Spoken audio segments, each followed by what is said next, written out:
All right, what is up? Good morning, good evening, good afternoon. We got another reaction coming to you today. How DaBaby became the most hated rapper ever. So, DaBaby, as we know, from North Carolina. I'm from North Carolina.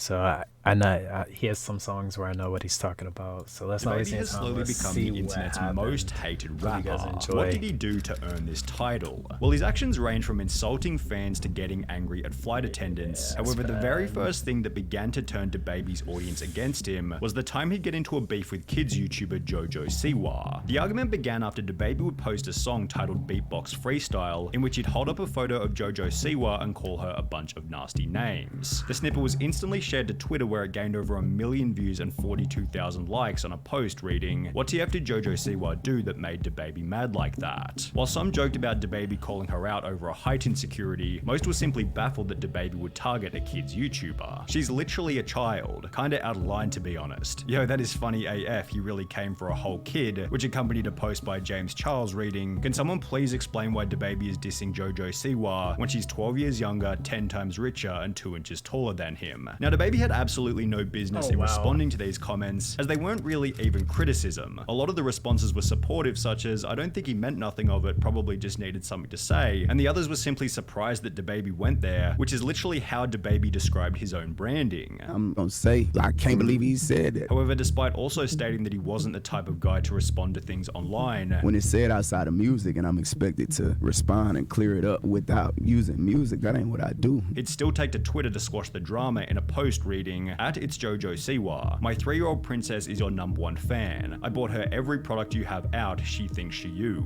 Don't let him trick you into thinking I'd ever have a problem with you. My wordplay just went over their heads. All love on my end, shorty, keep shining." Now, DaBaby's response was actually pretty decent, but since he never needed to respond in the first place, all it did was show everyone that he was paying attention to the drama and was unable to stay silent if he was criticized too heavily. In the lead up to this tweet, DaBaby had established a reputation as a kind of hardcore gangster rapper, and to be on Twitter justifying why he made a diss on a kid's YouTuber felt kind of inauthentic to his image. DaBaby stated in an interview that he's doing his own thing and is not really caught up in any of the internet drama. I'm just doing me, like I'm not even really caught up in what I got going on. Yet in a different interview, he contradicts this by stating that he's willing to change his opinions if the internet criticism becomes too harsh. It's about how much you value others' opinions on the internet or just, people's opinion around you. I don't value it until Are these taken out of context? Like, which one of these was okay, first? cool. Was Now you this probably need one, to take heed to that, like, make some did this adjustments. happen While this is certainly a months more after mature the other approach, one? maturity is rarely what people are looking for in music and entertainment. I could be wrong about this, but it often feels as though the personality of the person making the music is just as important as the music itself, and when it comes to hardcore rap, people want to follow the completely unapologetic gangster as opposed to the person who's known for responding to criticism on Twitter. This point feeds perfectly into his response to the Rolling Loud controversy, which happened only 4 months after the incident with JoJo Siwa. Whilst on stage, DaBaby would imply that people with HIV weren't welcome at his shows, and since the event was being streamed online, the internet began to discuss the comments immediately. Now, as mentioned in other videos, if DaBaby had simply stayed silent on the criticism, the problem would have disappeared. However, just like the JoJo Siwa controversy, he felt the need to clarify his position with a public statement. I'm gonna address this one time and I'm gonna get back to giving my love to my fans. See what I'm saying? Because what me and my fans do at the live show, it don't concern you. It's not y'all business. What I do at a live show is for the audience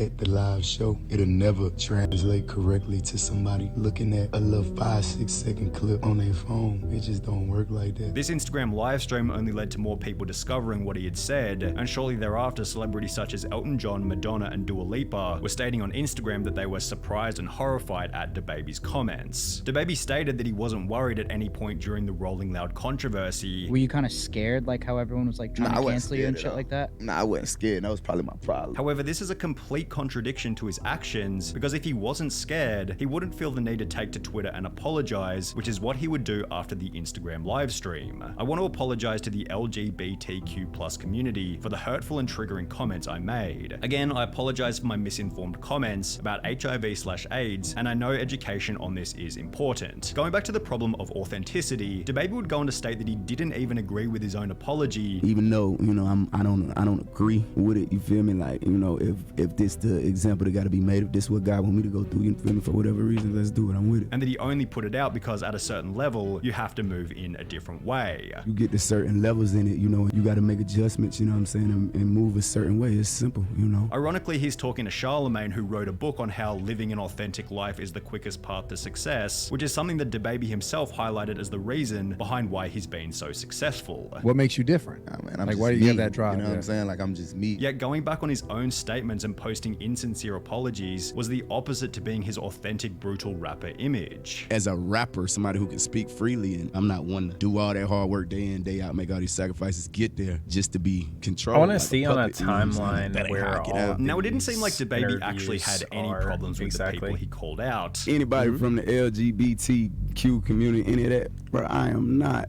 tripping on y'all. I ain't never had an issue with none of y'all. It wasn't directed to no group of people in particular and nothing like that. Like, it really ain't that deep at all to me. However, because he blew the whole thing up with a bunch of his own social media attention, the brands he was working with began to drop him one by one. Fashion brand Boohoo publicly ended their relationship with him. Lollapalooza dropped him from the lineup on the very last day of the festival, citing their founding values of diversity, inclusivity, respect, and love. The Governor's Ball Music Festival, set to take place in September, announced that DaBaby would not be performing as part of their lineup. UK event Parklife cut him from the roster, though the rapper's team claims that the decision was made months before Rolling Loud. The team behind Day and Night Vegas replaced his setlist with that of Roddy Ricch. Even the Working Families Party quickly removed him from the list of celebrity performers, and on the Full Send podcast, DaBaby explained that he was set to release his own meal at Burger King, which was also cancelled as a result of the controversy. I had my own meal at Burger King. A lot of people don't know that. It was called the Jonathan Kirk meal. They wanted to use my name. I shot a commercial for it and everything. They had my name on the box, everything. Did it like come they out? had me. No, that's when all the controversy. In a different interview, DaBaby gave a dollar figure for how much his comments had cost him. I had $30 million worth of shows on the schedule before December 31st. I was finna buy my private plane, but it is what it is. It go how it go. You know, God ain't want me to have my plane yet. He's like, hold on, man, just chill. And while DaBaby clearly took the loss in a very respectable manner, this seemingly did little to repair his reputation, as after being invited back to Rolling Loud 6 months later, the crowd threw drinks at him. However, the worst part about the controversy was, from that point onwards, DaBaby was berated on Twitter for almost anything he'd do.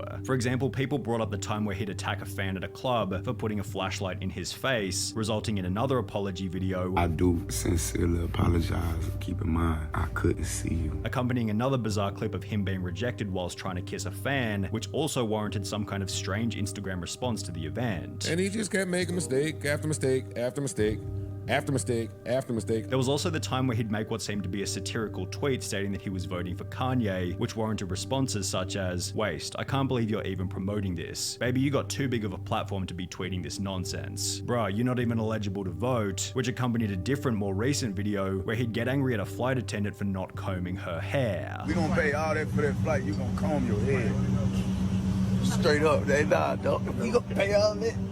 You go comb your head. The least you could do. This is probably part of the reason why DaBaby believes that social media can become a negative thing once you reach a certain size. But at some point, I think like it may be safer for you not to use it as much because you can become overexposed. But the real question is, how has this affected the performance of his music? Well, his latest album released in September 2022, which was titled Baby on Baby 2, sold only 16,000 units in its first week, which is 87% less than Baby on Baby 1, which sold 124,000 units in its first week. The music video for one of the songs on his new album titled Boogeyman features 5 different people, one of which being an obviously gay person, and throughout the video everyone is killed besides the gay guy, before DaBaby daps him up at the end, says "I ain't got a problem with you," and once again apologizes for the Rolling Loud comments. The whole thing just feels extremely performative and insincere, with this clear attempt at avoiding controversy only resulting in more controversy. Because alongside his new album's poor release, DaBaby announced that he had to cancel one of his shows after selling only 500 tickets to a venue which seated 14,000. Going to a DaBaby concert because I need some alone time and I know no one else will be there. If I put all my followers in a room and sang a little song to them, then I'd have a more successful concert than DaBaby. DaBaby concert was lit. However, to DaBaby's credit, he's taken his setbacks quite humbly, having replied to his lower album sales by stating, "Not bad for the blackballed baby." There are a lot of people who have covered in the past that are clearly deserving of their poor reputations, but you could argue that DaBaby isn't really one of them. He's a hard hard worker with a library of incredibly well-made music, yet he's been unable to keep his mouth closed on controversial topics, which only compounds when you compromise your integrity and change your personality to suit whatever the audience wants you to be.